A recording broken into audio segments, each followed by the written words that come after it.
Hello everyone, welcome to Rekha Ro YouTube channel.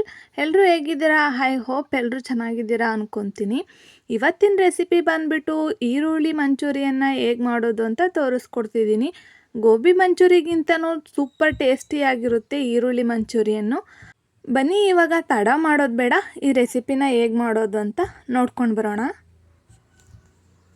ನೋಡಿ, ಇಲ್ಲಿ ಮೊದಲಿಗೆ ನಾನು ಈರುಳ್ಳಿನ ಈ ರೀತಿ ಉದ್ದುದ್ದವಾಗಿ ತುಂಬ ತೆಳುವಾಗಿ ಕಟ್ ಮಾಡ್ಕೋಬೇಕಾಗುತ್ತೆ. ನಾನಿಲ್ಲಿ ಮೀಡಿಯಮ್ ಸೈಜು 4 ಈರುಳ್ಳಿನ ಕಟ್ ಮಾಡಿಟ್ಕೊಂಡಿದ್ದೀನಿ. ಸ್ವಲ್ಪ ದಪ್ಪ ಸೈಜ್ ಆದರೆ 3 ಈರುಳ್ಳಿ ಆದರೆ ಸಾಕಾಗುತ್ತೆ. ನಾನು 4 ಈರುಳ್ಳಿನ ಈ ರೀತಿ ಉದ್ದುದ್ದಾಗಿ ಕಟ್ ಮಾಡ್ಕೋಬೇಕಾಗುತ್ತೆ. ಸ್ವಲ್ಪ ತೆಳುವಾಗೇ ಕಟ್ ಮಾಡ್ಕೊಳ್ಳಿ. ಓಕೆ, ಇವಾಗ ನಾನು ಇದನ್ನು ಒಂದು ಬೌಲ್ಗೆ ಹಾಕ್ಕೊತಿದ್ದೀನಿ.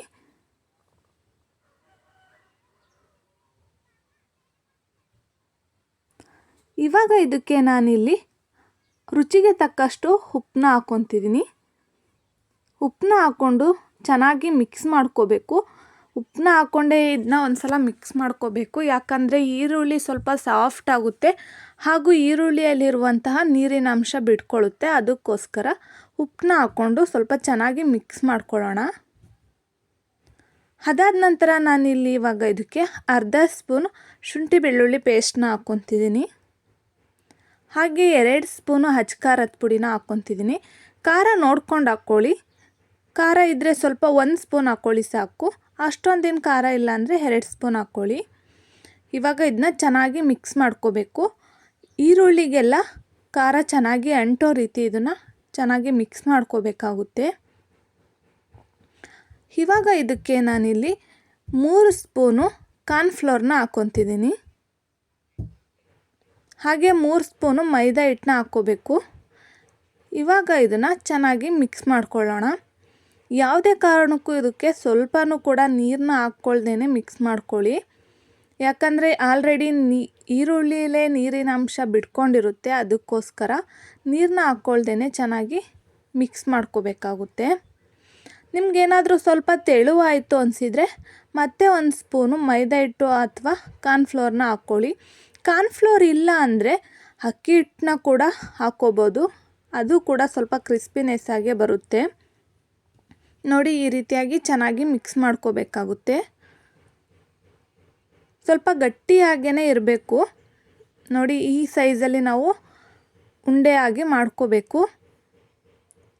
ತುಂಬ ದಪ್ಪ ಏನು ಮಾಡ್ಕೊಳ್ಳೋಕೆ ಹೋಗ್ಬೇಡಿ, ಮೀಡಿಯಮಾಗಿ ಮಾಡ್ಕೊಳ್ಳಿ, ಯಾಕಂದರೆ ಒಳಗಡೆ ಎಲ್ಲ ಚೆನ್ನಾಗಿ ಬೇಯೋದಿಲ್ಲ ದಪ್ಪ ಮಾಡಿಕೊಂಡ್ರೆ.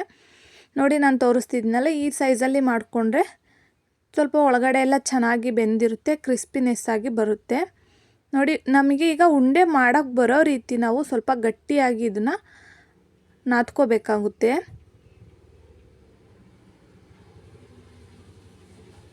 ಟೇಸ್ಟ್ ಅಂತೂ ತುಂಬಾ ಚೆನ್ನಾಗಿರುತ್ತೆ ಅಂತಲೇ ಹೇಳ್ಬೋದು.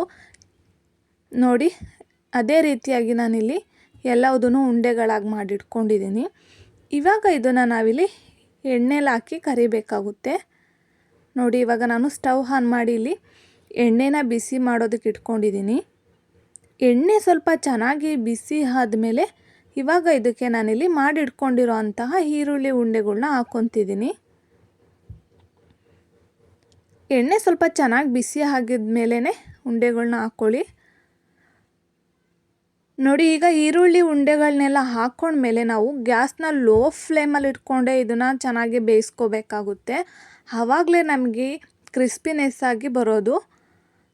ನೋಡಿ, ಈಗ ಈರುಳ್ಳಿ ಉಂಡೆಗಳನ್ನೆಲ್ಲ ಹಾಕಿದ ತಕ್ಷಣ ನಾವು ಮಡ್ಚಾಕಕ್ಕೆ ಹೋಗಬಾರ್ದು, ಯಾಕಂದರೆ ಓಪನ್ ಆಗಿಬಿಡುತ್ತೆ. ಅದಕ್ಕೋಸ್ಕರ ಒಂದು 3 ನಿಮಿಷ ಆದಮೇಲೆ ಇದನ್ನ 2 ಸೈಡು ಕೂಡ ಚೆನ್ನಾಗಿ ಬೇಯಿಸ್ಕೋಬೇಕಾಗುತ್ತೆ. ಆದಷ್ಟು ನೀವು ಲೋ ಫ್ಲೇಮಲ್ಲಿ ಇಟ್ಕೊಂಡೆ ಇದನ್ನು ಬೇಯಿಸ್ಕೋಬೇಕು. ಆವಾಗ ನಮಗೆ ಒಳಗಡೆ ಎಲ್ಲ ಚೆನ್ನಾಗಿ ಬೆಂದಿರುತ್ತೆ, ಮೇಲೂ ಕೂಡ ತುಂಬ ಕ್ರಿಸ್ಪಿನೆಸ್ ಆಗೇ ಇರುತ್ತೆ.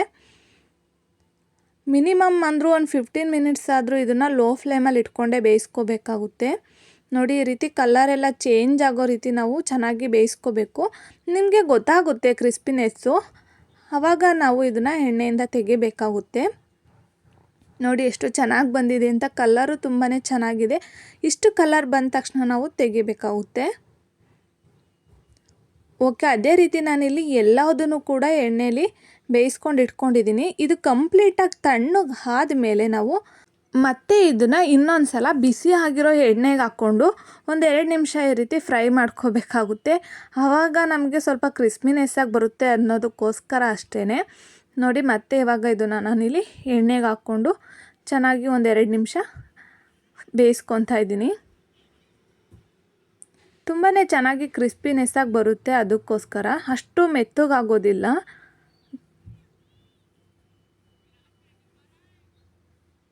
ಓಕೆ, ಇವಾಗ ಇದನ್ನು ನಾನಿಲ್ಲಿ ಇಷ್ಟು ಫ್ರೈ ಮಾಡಿಕೊಂಡು ತೆಗೆದಿಟ್ಕೊತಿದ್ದೀನಿ.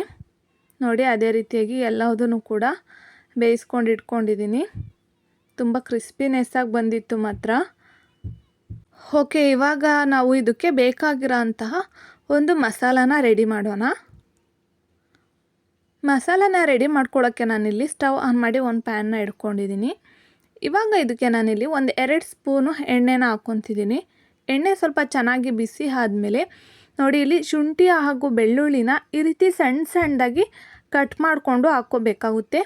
ಶುಂಠಿ ಬೆಳ್ಳುಳ್ಳಿ ಪೇಸ್ಟ್ನ ಹಾಕ್ಕೊಳ್ಳೋದ್ಕಿಂತ ಈ ರೀತಿ ಶುಂಠಿ ಹಾಗೂ ಬೆಳ್ಳುಳ್ಳಿನ ಸಣ್ಣ ಸಣ್ಣದಾಗಿ ಕಟ್ ಮಾಡಿ ಹಾಕ್ಕೊಳ್ಳಿ, ಆವಾಗ ಸ್ವಲ್ಪ ಟೇಸ್ಟಿಯಾಗಿರುತ್ತೆ. ಓಕೆ, ನಾನಿಲ್ಲಿ ಒಂದು ಮೀಡಿಯಮ್ ಸೈಜ್ ಈರುಳ್ಳಿನ ಈ ರೀತಿ ಸಣ್ಣ ಸಣ್ಣದಾಗಿ ಕಟ್ ಮಾಡಿ ಹಾಕ್ಕೊತಿದ್ದೀನಿ. ಇವಾಗ ಇದನ್ನು ಚೆನ್ನಾಗಿ ಫ್ರೈ ಮಾಡ್ಕೋಬೇಕು. ಈರುಳ್ಳಿ ಕಲರೆಲ್ಲ ಚೇಂಜ್ ಆಗೋ ರೀತಿ ಹಾಗೂ ಈರುಳ್ಳಿಲಿ ಇರೋವಂತಹ ಹಸಿ ಸ್ಮೆಲ್ಲೆಲ್ಲ ಹೋಗೋ ಥರ ನಾವು ಈರುಳ್ಳಿನ ಚೆನ್ನಾಗಿ ಬೇಯಿಸ್ಕೋಬೇಕಾಗುತ್ತೆ. ಇವಾಗ ಇದಕ್ಕೆ ನಾನಿಲ್ಲಿ 1 ಹಸಿಮೆಣಸಿನ್ಕಾಯಿನ ಈ ರೀತಿ ಕಟ್ ಮಾಡಿ ಹಾಕ್ಕೊತಿದ್ದೀನಿ. ಸ್ವಲ್ಪ ಸಣ್ಣ ಸಣ್ಣದಾಗಿ ಕಟ್ ಮಾಡಿ ಹಾಕ್ಕೊಳ್ಳಿ. ಇವಾಗ ಇದನ್ನು ಚೆನ್ನಾಗಿ ಎಣ್ಣೆಲಿ ಫ್ರೈ ಮಾಡ್ಕೋಬೇಕಾಗುತ್ತೆ. ಅದಾದ ನಂತರ ನಾನಿಲ್ಲಿ 1 ಸ್ಪೂನು ಸೋಯಾ ಸಾಸ್ನ ಹಾಕ್ಕೊತಿದ್ದೀನಿ. ಹಾಗೆ 1 ಸ್ಪೂನು ವೆನಿಗರು. ಅದಾದ ನಂತರ ನಾನಿಲ್ಲಿ 1 ಸ್ಪೂನು ರೆಡ್ ಚಿಲ್ಲಿ ಸಾಸ್ನ ಹಾಕ್ಕೊತಿದ್ದೀನಿ. ಹಾಗೆ 2 ಸ್ಪೂನು ಟೊಮೊಟೊ ಸಾಸ್ನ ಹಾಕ್ಕೊತಿದ್ದೀನಿ. ಹಾಗೇನಾದರೂ ರೆಡ್ ಚಿಲ್ಲಿ ಸಾಸ್ ಇಲ್ಲ ಅಂದರೆ 1 ಸ್ಪೂನ್ ಅಚ್ಕಾರದ ಪುಡಿನ ಹಾಕ್ಕೊಳ್ಳಿ, ಅದು ಕೂಡ ಚೆನ್ನಾಗಿರುತ್ತೆ.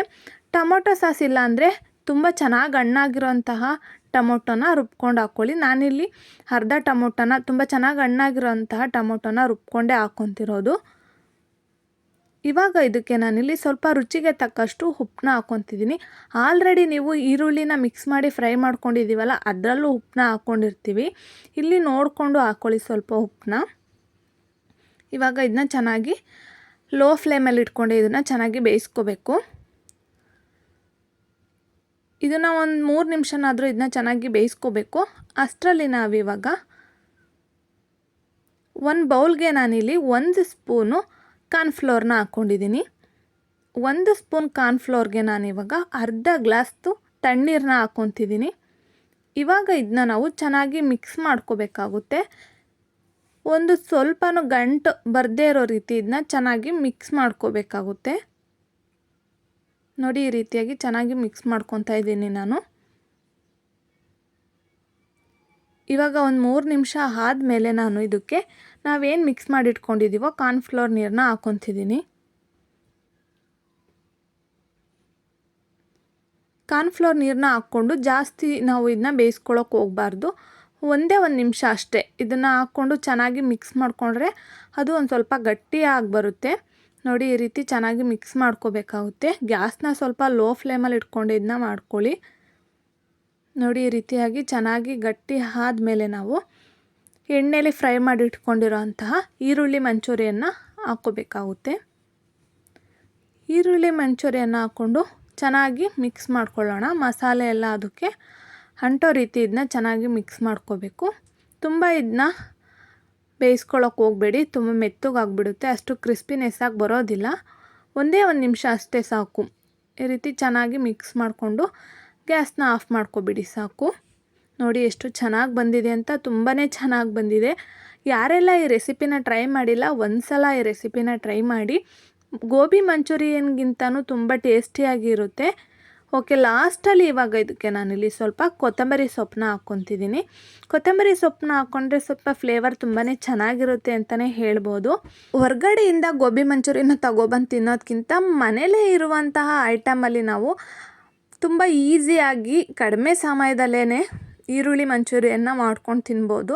ತುಂಬಾ ಚೆನ್ನಾಗಿರುತ್ತೆ ಹಾಗೂ ಕ್ರಿಸ್ಪಿನೆಸ್ ಆಗು ಕೂಡ ಇರುತ್ತೆ. ಯಾರೆಲ್ಲ ಈ ರೆಸಿಪಿನ ಟ್ರೈ ಮಾಡಿಲ್ಲ ಒಂದು ಸಲ ಟ್ರೈ ಮಾಡಿ. ಓಕೆ ಫ್ರೆಂಡ್ಸ್, ಇದಾಗಿತ್ತು ನನ್ನ ಇವತ್ತಿನ ರೆಸಿಪಿ. ನಿಮಗೆಲ್ಲ ಐ ಹೋಪ್ ಇಷ್ಟ ಆಗಿದೆ ಅಂದ್ಕೊತೀನಿ. ಈ ರೆಸಿಪಿ ನಿಮ್ಗೆ ಇಷ್ಟ ಆಗಿದ್ದರೆ ಒಂದು ಲೈಕ್ ಮಾಡಿ, ಶೇರ್ ಮಾಡಿ, ಕಮೆಂಟ್ ಮಾಡಿ. ಹಾಗೆ ರೇಖಾ ರೋ ಯೂಟ್ಯೂಬ್ ಚಾನಲ್ನ ಸಬ್ಸ್ಕ್ರೈಬ್ ಮಾಡ್ಕೊಳ್ಳೋದು ಮಾತ್ರ ಮರಿಬೇಡಿ. Thank you for watching.